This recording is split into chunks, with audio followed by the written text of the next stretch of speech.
cercle Aristote c'est bien, mais cercle Kadhafi ça fait moins pédé. Elle peut libérer la limace tant qu'elle veut. Sa nature la condamne. Sa nature la condamne. Pas jusqu'au point d'amener des guitares et de faire de la pop chrétienne. Un peu d'individus de droite qui se lèvent à 5h30. Bonjour à tous, un petit entretien dans nos studios. On vous avait promis que quand vous auriez des nouvelles du studio, et on a profité à la volée du passage à Paris d'un camarade que vous reconnaissez, comment ne pas le reconnaître, le camarade Papacito, hein, le roi des Visigoths, avec nous au Cercle Aristote. Alors, merci d'être venu au-delà des frontières de la civilisation dans cette île de France hostile. Donc, alors, ton actu. Alors déjà, je vous remercie vraiment de m'avoir invité. Ça me fait extrêmement plaisir. J'ai suivi T'étais très demandé. Donc. Une partie de votre travail. Mon actu, en fait, on a fait récemment une signature donc, avec les éditions Magnus, conjointe à la Furia, qui est notre trimestriel. Et voilà, là, je suis en retrait. Je suis en retrait un petit peu. Je me retire de la République en terre royaliste au centre-sud de l'Espagne. Voilà, en ce moment. Et mon actualité se borne à une transhumance quotidienne avec un berger. Donc, c'est une très très bonne actualité. Et reposante. Justement, ça me fait très plaisir de t'avoir parce que tu étais demandé par une partie de notre public. Et puis, tu es dans ce magazine qui est La Furia, où il y a un de mes bons copains qui écrit, Stéphane Edouard. D'accord. Donc voilà, puis bon, le cercle a déjà reçu Laurent Berton. Tout à fait, j'ai son passage, ouais. Et j'ai rencontré Marceau une fois, d'ailleurs à une signature de Berton. Tu avais dédicacé, tu ne dois pas t'en souvenir, mais une des miens voulait à tout prix que tu me dédicaces un truc, donc tu avais dédicacé un exemplaire de Marceau, tu avais mis une signature à toi, tu avais dit cercle Aristote c'est bien, mais cercle Kadhafi ça fait moins pédé. Ça me ressemble. Je vais pas nier, ça me ressemble. Voilà. Tout m'accable. Voilà, non, là pour le coup, tu auras du mal à te déjuger sur ce coup-là. Donc, je voulais qu'on commence par un sujet qui était une de tes dernières vidéos, qui m'a, si tu veux, qui était bien cadré, qui était bien fait techniquement en plus, et où tu parles du retour, de ce que tu penses nécessaire vis-à-vis d'un retour de la foi. Et je voulais savoir comment tu voyais ça, déjà pour toi, mais comment tu voyais ça à titre plus collectif. Disons que comme on est dans j'en parlais récemment dans un de mes podcasts, mais on est dans une période où les narratifs ont pris le pas sur la réalité. Le narratif médiatique et les narratifs y compris personnels. C'est-à-dire qu'on a souvent tendance dans ce camp à montrer le narratif médiatique qui serait décorrélé de la réalité. Et on a nous-mêmes des narratifs, chez certains segments de, entre guillemets, notre camp patriote, qui sont y compris eux aussi dans des narratifs complètement décorrélés de la réalité, complètement décorrélés de leur capacité personnelle, avec toujours un sauveur, une personne qui devrait faire le travail à la place. Le travail d'émancipation, le travail de rébellion, le travail quotidien. Voilà. C'est-à-dire qu'on a des grandes idées pour la France, mais aucune action à proposer. Et la foi, c'est ce qui ne laisse absolument aucune excuse, parce que c'est quelque chose qui est intériorisé, qui ne demande pas beaucoup d'efforts dans le sens où, en fait, à un moment, faut accepter de se décorréler de tout ce bruit, de toutes ces stimulations, de se retrouver un peu avec soi, chose qui est très, très difficile pour l'homme moderne. Et je trouvais très intéressant pour refabriquer des hommes efficients, c'est-à-dire à même de changer leur civilisation, puisque la civilisation, c'est la somme des individualités. Refaire des individualités de qualité, pour moi, ça passe par refaire des individus croyants, parce que, à mon sens, je sais que là-dessus, on a des idées différentes, mais la France la plus respectable, la plus efficiente, elle s'est bâtie sur des individus qui étaient profondément catholiques. C'est drôle en t'écoutant, il y a des accents, enfin il y a des parallèles avec moi, ce qui est un des auteurs qui m'a le plus marqué, qui est Bernanos.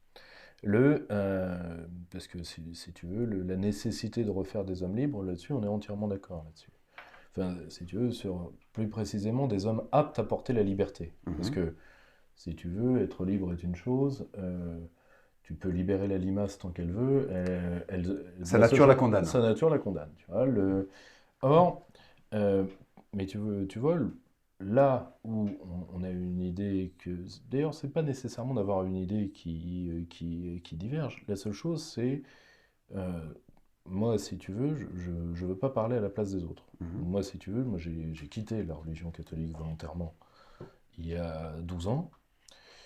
Parce que parce que j'avais pas les mystères de cette foi-là, déjà Mhm. d'une. Donc si tu veux, j'estime que mimer une foi que tu n'as Oui, pas, et ça moi c'est en dehors de ce que je suis capable de je faire. comprends, je comprends. Et deuxièmement, mes idées nationalistes, euh, je, d'être en permanence en porte-à-faux avec l'Église, je vais dire, y compris avec une partie des tradis, et j'allais pas mener le jeu jusqu'à devenir Cédévac, tu vois. Mhm. Donc Mhm. tu vois, jamais un bonze, parce que je me suis converti dans la religion d'Extrême-Orient, dans le bouddhisme exotérique, donc là, dans la religion qui est la mienne aujourd'hui, c'est un nationalisme appliqué, c'est un culte de la terre et des morts. Mhm. Alors que moi, j'ai vu mes camarades nationalistes, ceux qui ont flanché le plus durement, parce que c'est eux qui ont pris les coups les plus durs, c'est les camarades catholiques, parce qu'on leur a refusé des sacrements, ce qui est très dur pour un catholique de se refuser un sacrement par un Mhm. prêtre. Ça, Mhm. je l'ai vu plusieurs fois. Hein. D'accord. Et je les ai vus souffrir intérieurement, et je me dis, moi, jamais un petit curton me fera ça. Pour m'expliquer les droits de l'homme, tu vois, Mhm. parce que sinon ça va mal se mettre. On ne fera pas un homme d'église, mais ça va mal se mettre. Donc j'ai décidé en conscience d'aller vers une religion qui ressemblait au culte de mes ancêtres, parce que si tu veux, ça ne sert à rien au XXIe siècle de dire que t'aimes tort. Tu vois, ça, c'est des religions mortes. Ouais, ouais, Tu tout vois, à fait. sinon, c'est folklore. Tu vois. Mhm. Mhm. Mais je voulais savoir, toi, en tant que chrétien, comment tu vois ce phénomène-là? Alors déjà, il faut comprendre, il faut acter que l'Église catholique souffre énormément par rapport à d'autres églises nationales que sont les églises orthodoxes, qui sont en très Bien très sûr. bonne santé parce qu'elles sont portées effectivement par des peuples, par des hommes illustres. Je pense notamment en Russie, pendant très longtemps, l'orthodoxie a été promue par Vladimir Poutine. Mhm. Donc il y a eu un aspect que n'a pas le catholicisme. Catholicisme, je ne vous l'apprends pas, catholicos universel. Universel. Donc il y a une portée universelle dans le catholicisme. Mhm. Cette portée universelle fait sa force et sa faiblesse, et il faut bien distinguer au sein du catholicisme ce qui est l'essence christique, Mhm. d'accord, ce qui sont les écrits, Bien sûr. les textes sacrés, les évangiles, et ce que peut avoir certaines fois, et j'insiste bien sur les certaines fois, de défaillant et de décevant l'Église catholique, qui est une Église humaine, et qui est reconnue comme étant humaine, un appareil humain, avec Bien sûr. les défauts de l'humanité et les bons côtés de l'humanité. On a récemment eu un discours du pape qui est absolument honteux, qui m'empêche pas. On va rebondir dessus. Voilà, mais moi, ça m'empêche pas d'être catholique, parce qu'en Bien fait, sûr. je prends le catholicisme dans son entièreté, comme machine qui a transfiguré le monde, les civilisations, qui a sorti l'Europe d'une antiquité décadente pour la projeter dans un Moyen Âge absolument époustouflant, Mhm. qui pour moi est vraiment la plus haute époque. C'est pas celle que j'aurais préféré vivre, parce que l'anesthésie, c'est quand même bien sympathique, hein. Mais d'un point de vue des fruits civilisationnels qu'elle a donnés, Mhm. c'est quand même difficile de nier que ce à quoi on est attaché aujourd'hui quand on pense à la France, c'est Bien à sûr. ces fruits catholiques. Voilà. Maintenant, moi j'appartiens à une génération et à un milieu où le catholicisme n'avait absolument aucune empreinte. Donc j'avais pas d'attachement qui soit, je parle au départ, hein, j'avais pas d'attachement qui soit affectif, lié à mes parents, lié à une espèce de transcendance familiale. Moi j'étais neuf par rapport au catholicisme, entre guillemets. Mhm. Je sais qu'il y a des gens qui appartiennent à des générations peut-être plus anciennes, qui ont connu une machine catholique, une église, qui était d'une certaine manière, et qui n'arrivent pas, ou qui ne sont tout simplement pas séduits. Ça existe aussi, il y a des gens vraiment pragmatiquement, ils voient le message christique, ça ne leur parle pas. Mhm. Moi, pour moi, c'est impossible, hein, parce que vraiment, c'est quelque Mhm. chose qui m'a touché, Bien m'a sûr. traversé. Mais je distingue vraiment la puissance de l'évangile et l'exemple christique de l'Église. Ça ne veut pas dire que je rejette l'Église, mais il se trouve, moi j'ai eu été cédévacantiste, je ne le suis plus aujourd'hui, Mhm. parce qu'en fait c'est une forme de schisme. Je continue à considérer que ce pape est un pape catastrophique, et que certains aspects de l'Église sont, au gré de certaines variations, catastrophiques aussi. Mais ça n'empêche pas d'être toujours dans cette Église-là et pour tenter de l'améliorer de l'intérieur. Ouais, comme me le disait un de mes bons amis, l'abbé Guillaume de Tanoirne, ce qui manque à l'Église, c'est de nouveaux croyants. Donc, pour la forcer, d'un certain côté, à rester dans une certaine voie. Or, si tu veux, justement, ça nous fait un rebond tout trouvé, parce que, tu vois, c'est- je- là, je pense qu'il y a une bonne épreuve de, comment dire, de vérité pour beaucoup de catholiques, et particulièrement quand tu dis de ta génération. Alors, moi, j'ai un mal fou à te donner un âge, pour tout te dire. Là. Alors j'ai 37 ans, je suis de 86. Ouais, donc on est exactement de la même année, toi et moi. Alors quand je parle de ma génération, je devrais dire plutôt mon milieu social, Hmm, c'est-à-dire les enfants de la classe moyenne, de gauche, d'accord. qui sont en fait les enfants de 68 ans. Oui, oui, Voilà. si tu veux, C'est pour ça que je parle de bien génération. Je sûr. parle plutôt près de la génération de mes parents. Hmm. Donc toi et moi, ouais, classe moyenne 86, ça nous fait 2 points communs. Mis à part que ma mère vient de la droite paysanne, tu D'accord? vois, le milieu de paysans de la Manche. Et mon père était à Ratsoc et a fait mai 68. Et objectivement, et d'ailleurs, ça lui est passé très très vite. Ouais, ouais. Voilà, en 68, il est à Nanterre, il est en médecine, quoi. Bon, voilà, bon. Or, le- je trouve qu'il y a une bonne épreuve pour beaucoup de catholiques, c'est que là, tu vois, le- tu as eu une modification Mhm. de la vue de l'Église sur la notion du prochain, le proximus, tu vois. Mhm.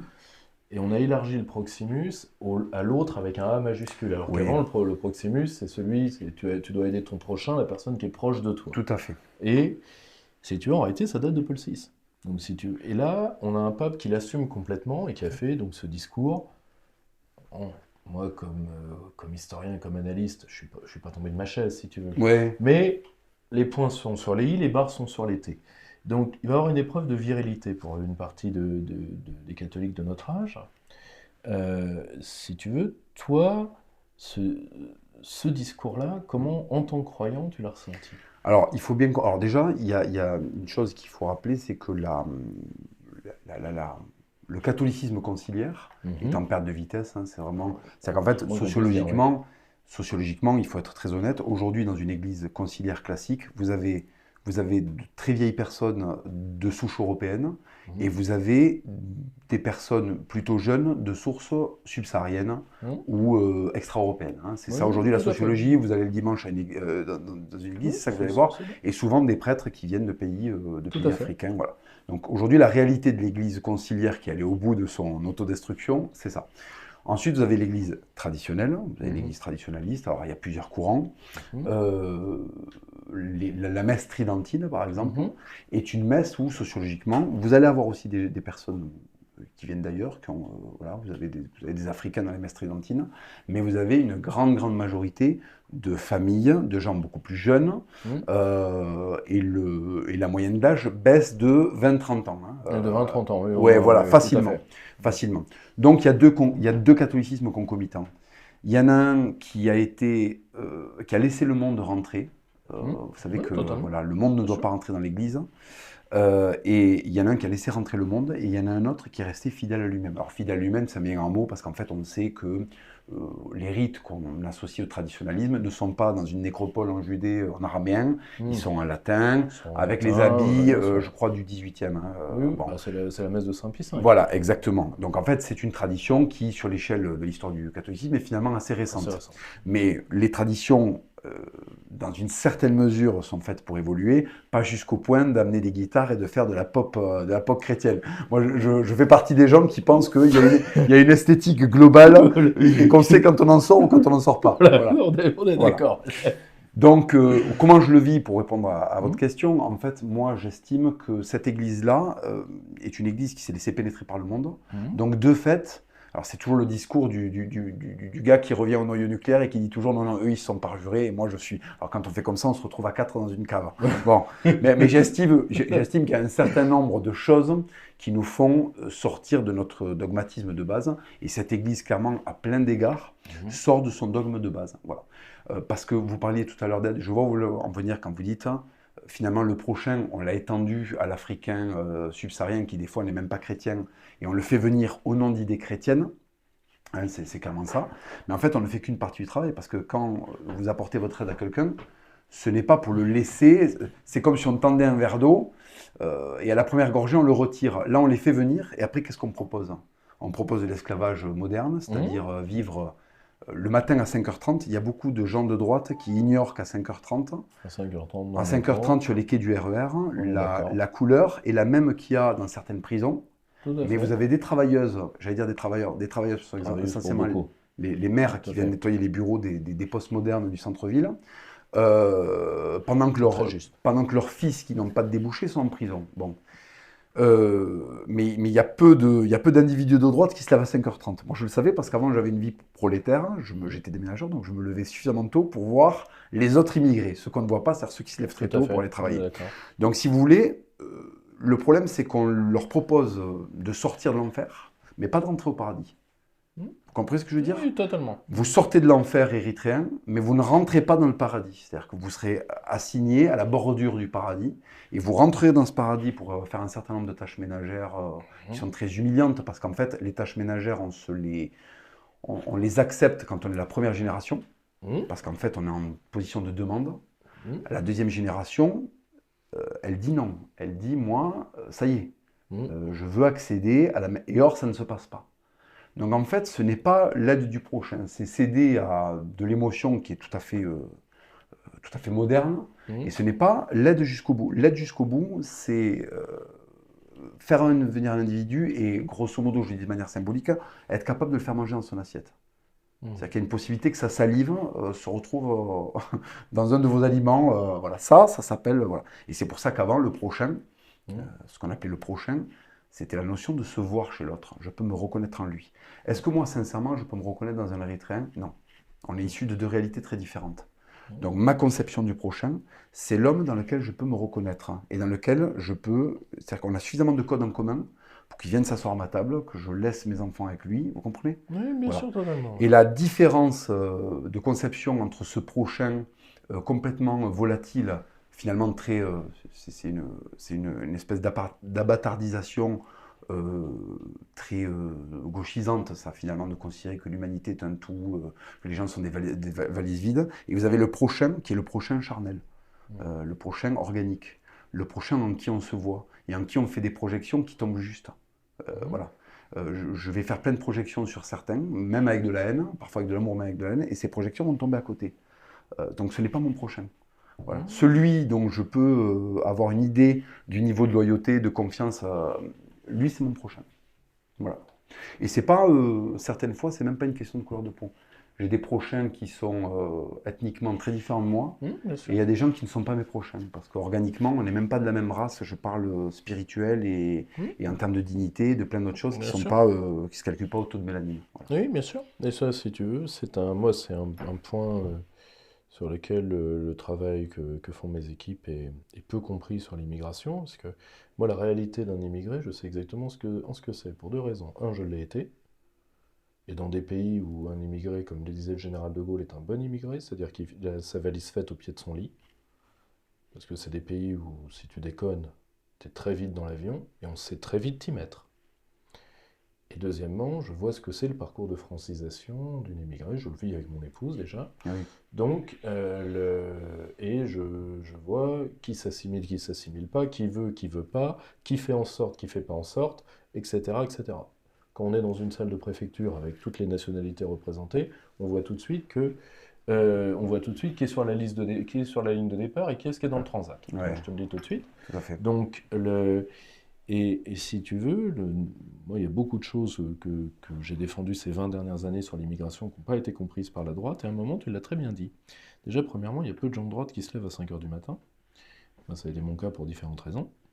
Et deuxièmement, tu as un rapport pathologique, je pense, d'une certaine droite à l'immigration. C'est-à-dire que là, où pour une certaine gauche, l'immigration, c'est un surcroît moral, parce qu'en réalité, c'est une gauche qui, à défaut d'avoir, qui a toujours voulu être une église. Donc, elle cherche ses ouailles. Oui, tout à fait, tout Voilà. à fait. Avec Ouais. ses saints, elle a ses Elle saints, a ses ses martyrs. saints, ses martyrs et ses ouailles. Tout à fait. Donc, les prolos n'ont pas été de bonnes ouailles. On va en chercher d'autres, c'est pas grave. Ouais. Parce que si tu veux, c'est pas pour rien qu'ils s'estiment tous soit prêtres, soit profs, ce qui à la base est le même métier. Ouais, Ça. tout à fait. Or, de l'autre côté, tu as une certaine droite pour qui l'immigration est catastrophique, mais l'immigré peut servir dans les 3 dimensions qu'on lui laisse. La domesticité, les sports qu'on n'a plus les jambes pour faire, et à la rigueur, de contre-exemples vis-à-vis de, tu vois, c'est ça la société du crime. Autrement dit, grosso modo, on ne veut pas du flux, mais on est dépendant des individus parce qu'ils ont un ballon dans les pieds, un balai dans les mains et un sac Uber Eats sur le dos. C'est-à-dire les 3 stades où on veut les voir.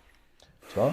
Et si tu veux, t'as une vraie schizophrénie là-dessus qui cache une autre réalité sur laquelle je voudrais t'entendre parce que c'est en fil dans toute ton œuvre et tu en as parlé beaucoup mieux que beaucoup d'autres.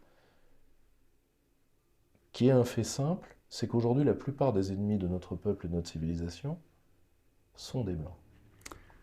Et malheureusement des blancs qui nous ressemblent. Tu parlais de gens en qui on peut se projeter et en qui on ne peut pas se projeter même s'ils nous ressemblent. Moi, c'est une question que je pose à une partie de la droite depuis 20 ans sans obtenir de réponse. Qui est, moi je veux bien qu'on vire tout ce qu'il y a à virer, il n'y a pas de problème. Qu'est-ce que je fais des milliers, des centaines de milliers de petits blancs qui ne rêvent que de voir ma civilisation disparaître? Alors, en fait, Alors, une petite chose à ajouter avant de répondre à ça, juste. Dis-moi. Il y a une autre nécessité de faire venir l'immigré. Mmh. Pour la gauche, c'est pas un flux, c'est un carburant pour la motorisation de la morale et de l'activité. C'est-à-dire que maintenant, c'est devenu une manne financière Bien sur sûr. laquelle on vit au nom de la défense, de la protection. C'est pas beau de parler de Benoît Hamon alors qu'il n'est pas là. Ben, c'est un peu ça, et d'autres, et les Louis Boyard et compagnie. Et pour la droite, parce qu'on l'oublie souvent, ça évite de faire des examens de conscience et des examens et des autodiagnostics de putréfaction avancée. Bien sûr. Parce que, si vous voulez, c'est toujours Entièrement plus facile de désigner comme ça cette espèce. Mais en fait, finalement, et c'est pour ça que je suis fasciné par la société du spectacle, et notamment le catch, entre autres choses, c'est qu'en fait, dans le catch, vous avez la fabrication d'un ennemi qui justifie la survenue d'un héros. Et la survenue de ce héros justifie le renforcement de l'ennemi, si vous voulez. Et en fait, c'est comme les profiteurs de guerre. C'est-à-dire qu'à un moment, il y a des mecs qui sont en train de crever en première ligne, qu'on n'entendra pas parler, hein. Leurs lettres sont triées, le travail est fait. Et vous avez à l'arrière des gens qui vont faire du pognon sur le pain, faire du pognon sur la morale, faire du pognon sur le patriotisme, la fleur au fusil. Et la fleur au fusil, c'est rarement le type qui est en première ligne qui le promeut passer la première semaine. Donc, si vous voulez, moi, l'énorme problème que j'ai avec et la droite et la gauche dans un premier temps, et la droite désormais à qui je n'épargne plus rien, c'est qu'en fait, vous avez des profiteurs de guerre. Vous avez des profiteurs de guerre. Vous avez des gens qui ont besoin de l'immigré parce que ça évite d'aborder le fait que ce sont des chômeurs, qu'ils vivent chez leur mère, que ce sont des partouzeurs, qu'ils ont une morale absolument pourrie et qui n'ont aucune envie de faire le travail et qu'en plus, ce sont des feignants du travail. Parce que la donnée du travail... C'est drôle, le nombre de portraits qui me passent dans le... Enfin, oui, bon, voilà. Mais par exemple, le travail. Moi, j'estime que celui qui n'est pas passé par le fil et par l'enclume et le marteau du travail, sa parole aura toujours moins de force que le travailleur, même si elle est désordonnée, parce qu'elle est porteuse de toujours plus de souffrance, donc de réalité.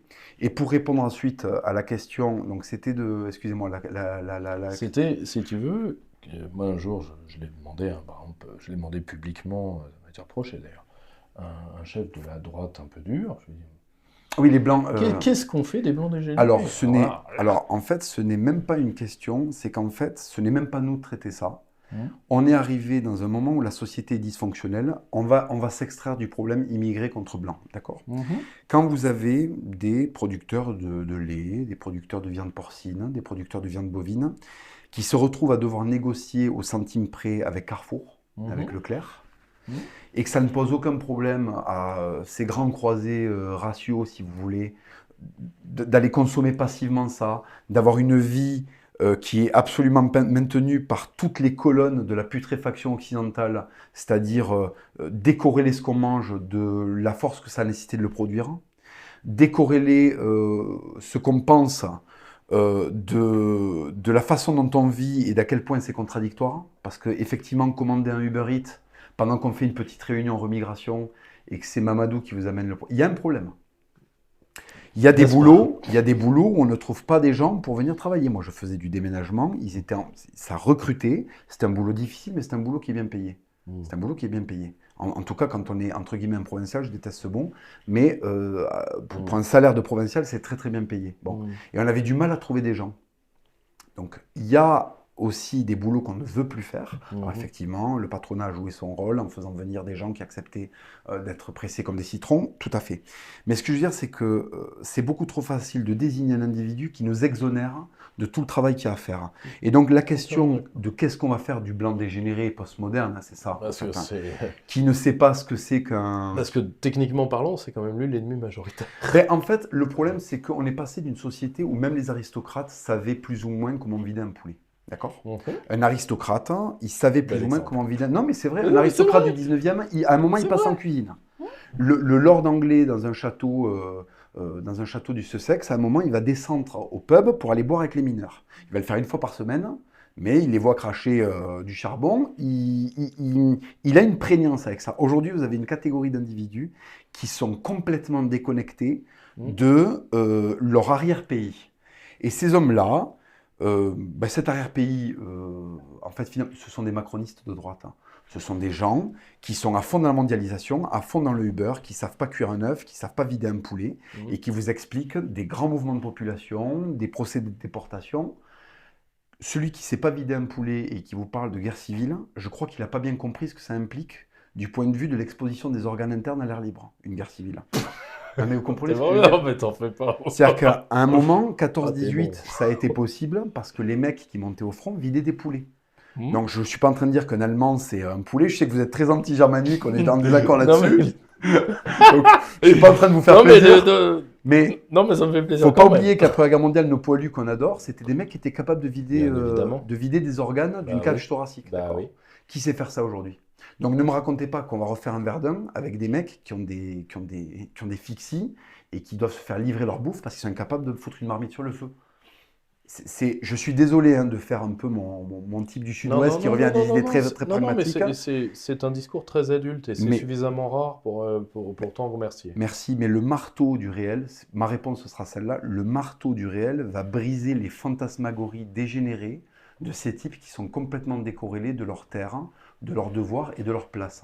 Voilà. Donc en fait, on est dans des débats qui concernent des gens qui vont être balayés par, même pas par l'ordre naturel, par la mécanique de la civilisation. C'est-à-dire que la décadence coupe les hommes des réalités, qui est coupé de la réalité, est coupé de son avenir, est coupé de sa place dans le temps et dans l'espace. Donc à un moment, il disparaît. Alors, il disparaît parce qu'il devient dépressif, il disparaît parce qu'il devient plus faible, il est plus apte à la violence, il disparaît parce que... Donc, si vous voulez, ces gens-là ont la faute de leur disparition.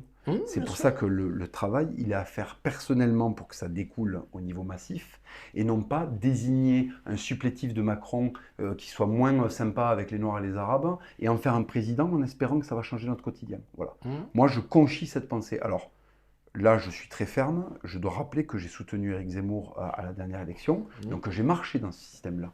Mais j'ai marché beaucoup plus par naïveté, je n'ai pas honte de le Mhm. dire, que par fuite en avant. Moi, j'y ai cru. Mhm. Je vois ce que c'est. J'en reviens. Et donc, humblement, je peux dire je me suis trompé. Si vous êtes plus jeune que moi, trompez-vous moins longtemps que moi. Non, mais c'est un discours extraordinairement adulte. Et donc, si tu veux, je voulais pas nécessairement qu'on rebondisse sur l'expérience Reconquête, parce que bon, si tu veux, je pense que, euh, tu vois, parce je te le dis franchement, hein, il y a un côté que moi j'ai toujours trouvé chez toi, il y a un côté poète. Tu Merci veux. beaucoup. C'est- Et si tu veux, moi, tu vois, que ce soit l'affaire Reconquête, moi j'ai été proche de Reconquête pendant un temps, et puis, bon, quand j'ai vu l'Armada néo-maigretiste, j'aurais dit, écoutez, ce film-là, j'ai déjà vu, et je sais comment il se termine. Donc, voilà, au quatrième lapin qui sort d'un chapeau, on est beaucoup moins impressionné. Bon, et surtout, moi, ce qui m'avait fait de la peine par rapport à toi, c'était, bon, je ne veux pas qu'on entre dans les détails là-dessus, parce que c'est inutile, l'affaire Mélenchon, pour une raison, c'est que si tu veux, c'est c'est justement que toi, t'es un mec qui peut incarner un discours. Réellement incarner au sens propre, au sens fort du truc. Et que là, pour le coup, c'est un truc de spectacle dans lequel je suis pas certain que tu avais réellement, je te parle franchement, hein, que tu avais réellement ta place. Parce que oui, le gauchiste est énervant, mais ce que tu fais vaut tellement mieux que ça que fallait, tu vois, parce que moi je savais qu'ils allaient t'attaquer derrière. Tu vois, et j'espère que cette affaire se tassera. Tu vois, Oh, c'est déjà le cas, hein. voilà. Donc, mais par contre, tu vois, quand euh, j'ai observé le fait que tu en étais revenu de la politique électorale, et je peux tout à fait le comprendre, justement, parce que quand on a un peu ce talent de guerrier du verbe ou de poète, tu vois, on est assez vite écœuré par la chose. Si tu veux, moi, ça fait 20 ans que la politique électorale est une partie de mon métier. C'est celle que j'évite de mettre le plus en avant, parce que c'est celle qui m'oblige à faire les choses que je regrette le plus. Je le dis franchement. Mais pour moi, un terrain est une mission. Tu vois, Oui, tout à fait. tu vois, quand les marins débarquent à terre, c'est des fusiliers marins. Quand l'infanterie monte Oui, sur un oui. bateau, c'est des fantassins de Oui, marine. on se salira l'uniforme de toute On façon, se quoi. salira Voilà. l'uniforme de toute façon, même si, objectivement, l'élection n'est pas un piège à cons. L'élection crée des cons par construction. C'est autre chose. Des deux côtés, hein. Celui qui consent à aliéner sa volonté pour 5 ans en disant à voter, Oui. mais celui qui s'est mis en haut de l'affiche, parce que généralement, pour arriver en haut de l'affiche, faut être juste le plus gros crevard des 2 ou 3 qui étaient à la commission d'investiture. Ouais, C'est pas toujours ça, ouais. Alors, mais ça a été ça souvent. dans le cas d'Éric Zemmour, il y avait beaucoup de choses à perdre, ça on peut pas lui Tout à enlever. fait. Non, mais Donc ça, c'est certain. moi, vraiment, je reviens pas du zémourisme, hein. Non, Je de la politique reviens, électorale. voilà, je reviens de ça. Je pense que c'est un piège, je pense que c'est un leurre. Maintenant, sur l'affaire Mélenchon, c'est très intéressant. Alors, en fait, dans l'affaire Mélenchon, disons que j'aurais pu mieux calibrer l'attaque, hein. Elle a Mhm. laissé trop d'angles morts qui ont permis de s'engouffrer et de caricaturer la chose. Donc, Mhm. euh, j'ai été très bon dans le rattrapage, pas dans l'exécution. Bon, ce qui est un truc de gros méridional finalement. C'est l'explication qui prime, c'est l'explication de l'action qui prime sur l'action. Bon, cela dit, il y a un problème que ça a posé, ça. C'est que j'ai vu des gens qui étaient vraiment très très contents que je m'en prenne comme ça subitement à Mélenchon, que je le mette face à ces contradictions. Et le problème, hein, c'est comme les spectacles taurins, si vous voulez, il y a la question de ce que ça implique en termes de courage et de violence, et il y a qui est apte à regarder ça, et qui a le Tout droit à de fait. regarder ça, qui a le droit de s'en repaître. Tout à fait. Tout le monde n'est pas légitime à regarder un spectacle, hein. Et ça dépend du spectacle déjà, et tout le monde n'est pas légitime à regarder certains spectacles. Et j'en ai vu qui se repaissaient de cette bravade contre les espèces euh, de contradictions qu'il y a comme ça chez cette gauche qu'on connaît. Mhm. Mais je trouve beaucoup trop facile que certains profils s'engouffrent comme ça dans la rigolade parce qu'ils sont dans la foule, parce que ça y est, Ouais, on en a bien sûr. désigné un.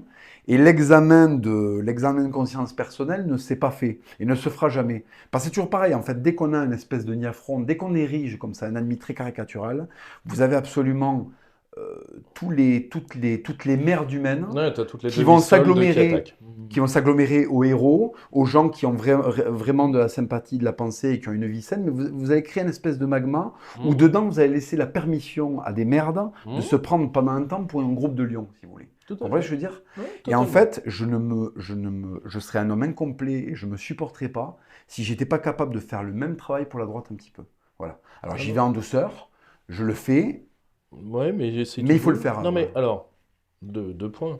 Moi, si tu veux, sincèrement, la seule chose qui m'avait fait de la peine, c'est à cette époque, je dis bien, c'était de la peine pour toi, parce que je me suis dit, putain, les emmerdes qui va se manger, alors qu'il ne le mérite pas. J'ai l'habitude. On se fait le cuir. Oui, non, mais t'en fais pas question emmerde. Oui, j'imagine bien, mais on se fait le Mais, cuir, voilà. mais si tu veux, et je me dis, euh, parce que si tu veux, il y a un vrai problème qu'une partie de la droite a avec du talent, et toi, du talent, t'en as. Or, le Merci. problème, non, je te dis, je me suis fait suffisamment d'ennemis par ma franchise. Moi, j'ai l'habitude d'être franc avec les gens parce que j'ai rien à leur demander. Donc, or, le problème, c'est que souvent, ça c'est un jeu que la droite aime bien. On prend un mec talentueux, elle envoie faire une bêtise, petite, mais Mhm. qui, vu qu'on n'a pas le modèle médiatique, c'est pas à nous, la petite bêtise devient tout de suite. Oui, Tu vois, parce que si tu disproportionné. veux, C'est enfin, l'avalanche d'articles, voilà, c'est bien voilà, sûr. c'est Là, on a quand même parlé, c'était quoi, poignarder un épouvantail? Bon, C'était ça va. poignarder un élu de la France insoumise, quoi. C'est Oui, devenu c'est le appelé à problème, poignarder un élu. c'est que l'épouvantail est devenu, ils Oui, ont quasiment tué un vrai mec. Enfin, à un oui, moment, faut arrêter, tu c'est vois. ça, bien sûr. Or, le problème, c'est qu'une partie de la droite s'est bien mis derrière toi en disant, ouais, c'est bien ce qui fait qu'il y aille. Bien. Tu Oui, vois, et ça, si tu veux, et d'un côté, moi je le dis, je pense que tu as entièrement raison de conchier une partie de la droite aujourd'hui parce qu'elle le mérite. Parce qu'elle le mérite et parce que de toute façon, elle trahira. Elle l'a toujours fait, elle le fera. Et le pire, c'est que elle ressemble plus à la gauche qu'elle imagine parce qu'elle a le même problème de donner des leçons. Donc une fois qu'elle nous aura baisés, ce qu'elle a déjà fait avec conscience et application plusieurs fois dans son histoire, elle viendra nous donner des leçons. Donc moi je comprends tout à fait ton évolution. Hein. disons que le sentiment de vertu, Mm. bon, qui est quelque chose de coupable hein, dans les préceptes, mais j'en suis très régulièrement, j'aime ça. Voilà, j'avoue que c'est ma drogue à moi. Ah bah, Voilà, le sentiment de vertu, si on ne voulait pas qu'on en pratique un, on n'en aurait pas hérité 7 des péchés capitaux, voilà, tu sais. c'est exactement, exactement. Donc, ce sentiment d'être vertueux, il est coupable, mais je ne nie pas qu'il est très agréable. Bien Et sûr, ce que je revendique, c'est qu'il se mérite, en revanche. on est Et d'accord. se rehausser artificiellement parce qu'on adopte telle posture, pas telle action, d'accord? Mm. Je fais la différence entre les postures et les Entièrement actions. d'accord. On adopte telle posture et on en tire une espèce de gloire, vraiment, c'est ce qu'il y a de plus détestable. Et vous savez que je suis un grand fanatique de la figure de Cyrano de Bergerac, que j'aime beaucoup, qui est un personnage de fiction, hein, voilà, mais qui collecte un certain nombre de valeurs qui sont vraiment exposées comme ça d'une manière, c'est très beau, enfin moi je me régale, que ce soit dans le bouquin ou dans l'adaptation cinématographique avec Depardieu qui est génial. Il y a vraiment le passage en revue de tous ces personnages hein, qui ont de la bravoure sans la lumière, la bravoure avec la lumière, la lâcheté avec quand même de la lumière, la lâcheté sans lumière, ils y passent tous. Et euh, une fois qu'on a éprouvé un peu ça, on commence à attacher une valeur sur l'acte et sur le rendu. Voilà, ce sont des personnages qui m'ont habitué à regarder le rendu, à regarder la beauté du geste, de la cinétique des gens. Voilà. Mhm. Et vous avez des gens qui tirent une gloire d'une espèce de chanson de geste qui ne parle de rien, d'aucune cinétique, d'aucune action, d'aucune bravoure, juste parce qu'à un moment, ils ont épousé tel concept, tel truc, puis c'est des trucs complètement émanants. Et par exemple, l'exemple que je vais donner, qui est vraiment très prégnant, c'est vous avez des mecs qui vont vous dire, oui, voilà, la France, faut consommer français, la bouffe française. Tu lui demandes une race de vache, tu lui demandes une race de cochon française, il est incapable de te dire quoi que ce soit. Mais même le pinard, hein. Même le pinard, il va dire du Bordeaux. Oui, d'accord. Alors, quel Bordeaux? Ils sont incapables de ça. Et ça, j'en ai chopé plusieurs hein, comme ça, hein, qui faisaient la promotion du terroir. Tu Mhm. leur demandes d'accord, quel terroir, quelle spécificité. Et qu'est-ce que tu préfères entre ça et ça? Et c'est horrible. Ou alors ils reprennent des trucs qu'ils ont entendus et c'est flagrant. Et ce sont des gens qui sont dans une posture, dans une espèce de mode. Ils récupèrent comme ça un entonnoir de concepts. Alors c'est un méli-mélo. On fabrique un golem, non pas d'argile et de sorcellerie, mais de Jeanne d'Arcisme et de saucisson. Et on fait une espèce de néo-individu de droite qui se sent proche d'un général de la guerre de 100 ans, alors que c'est une merde postmoderne qui juste n'aime ni les Noirs ni les Arabes, ce qui est dans son droit, attention, hein, c'est dans son C'est droit. dans son Mais nom. il faut Personne. pas qu'il se raconte, il faut pas qu'il se raconte qu'il a le droit de faire ça parce qu'il est un général de la guerre de 100 ans. Tu ne les aimes pas pour des raisons qui t'appartiennent, mais ne te raccroche pas à des vertus ou à des réticences en fait qui n'appartiennent pas au monde dans lequel tu es. Parce que si tu as des réticences à ce niveau-là, comment se fait-il que tu commandes du Uber? Comment se fait-il que tu regardes le match de foot avec une équipe composée à 90% du subsaharien? Enfin, il y a un problème. Il y a un problème. Ils écoutent de la musique afro-américaine. Il y a tout ce truc. Alors, on est en plein mondialisme et Dieu sait que moi-même, je suis farci de contradictions. Hein. C'est le propre de l'individu qui a beaucoup vécu, c'est qu'à un moment, on est traversé par tellement de choses qu'elles finissent par s'entrechoquer ou même des vents contraires. Hein. Mais en faire un style de vie, vouloir quand même la vertu et ne pas s'en rendre compte, avoir la malhonnêteté de ne pas s'en rendre compte, ça fait beaucoup. Donc aujourd'hui, je préfère parler à 10 types qui vont reconstruire. C'est très simple, la fin de l'Empire romain. Je suis désolé, je suis un peu long, Non, mais c'est ce qu'on vit vas-y. là. On vit la fin de l'Empire romain. Bon. Le romain est décadent. Le barbare imite très mal la mode du romain. Et on est entre un individu déclassé et un qui se surclasse très très mal. Donc ça va générer de la violence, ça va générer des tentatives de remplacement. Qu'est-ce qui a émergé après la déliquescence et la fin des grands paradigmes de l'Antiquité? Le Moyen-Âge, qui est la période, à mon sens, la plus pure de l'histoire française, puisque la hiérarchie est omniprésente partout, et même dans les classes. Voilà, le tailleur de pierre de 25 ans n'a pas la même puissance que le tailleur de pierre qui est là que depuis 5 ans. Voilà, qui lui-même est en dessous du Seigneur, avec le roi par-dessus, avec Jésus, puis Dieu. Bon. Le problème aujourd'hui, c'est que on est dans les tout derniers soubresauts de l'Empire romain, voilà, de la République, hein. D'ailleurs c'était une République aussi, Rome, et on n'est pas encore rentré dans le Moyen-Âge. Qu'est-ce qui se passe entre la fin de l'Empire romain et le Moyen-Âge? Il y a un tri du troupeau. Et ceux qui avaient mis de l'or de côté à Rome en pensant qu'il n'y avait pas un Visigoth qui allait débarquer pour piller, foutre un bouclier, bon ça c'est Breno, c'est un Gaulois, mais bon, ceux qui pensaient qu'ils avaient mis l'or au bon endroit, peut-être qu'ils vont avoir des surprises. Parce que peut-être que le saccage va sortir du couloir qu'on lui autorise d'habitude. Voilà. Donc, ça c'est possible. Là, les émeutes se sont rapprochées. Moi, j'ai beaucoup aimé cette espèce de petite vague. C'est comme quand on va à la mer et qu'on n'a pas enlevé ses pompes. On voulait juste nettoyer la semelle et paf, la marée est montée jusqu'au genou et nous a peut-être mouillé les couilles. Donc, ça va être intéressant de voir qu'il y en a certains qui pensaient qu'ils allaient juste se laver la semelle et qui vont se faire mouiller les couilles. Ou qui vont se noyer peut-être et qui s'est emporté par la houle. Donc, le tri du troupeau va avoir lieu. Et cette droite qui veut empêcher les 7 plaies d'Égypte de s'abattre sur cette république de Pharaon n'ont pas compris qu'on est en train de taper sur les sauterelles et les grenouilles. Vous comprenez ce que je veux dire? Bien sûr. Quand vous allez attaquer les conséquences de la décadence, vous attaquez en réalité la punition qui est destinée à la décadence. Un tri du troupeau va être fait et la civilisation pourra se rebâtir. J'utilise toujours cette image. Quand on a bâti des cathédrales, le type qui se baissait pour mettre la première pierre ne prenait pas un coup de couteau dans le dos d'un pigiste de Libération. Donc c'est beaucoup plus facile de bâtir une cathédrale quand il n'y a pas un laquais de Libération qui vient vous suriner les côtes. Donc pour que je puisse... Non mais pour que je puisse me baisser et mettre la première pierre de la prochaine tour, des balbutiements de la prochaine civilisation, il faut que le troupeau ait été trié. Donc j'arrête de m'en prendre aux conséquences de la décadence, aux outils divins qui vont permettre de punir cette décadence, d'accord? Et une fois que cet outil aura eu ça, moi je suis catholique, hein, donc je sais que Dieu va donner à chacun son juste tribut. Et quand ce sera fini, la marée va se retirer et on sera suffisamment entre gens de qualité pour rebâtir quelque chose. On aura sans doute des dissensions, mais on aura une très haute idée de la France, de ce qu'elle aura été, et on pourra se reconcentrer pour faire quelque chose.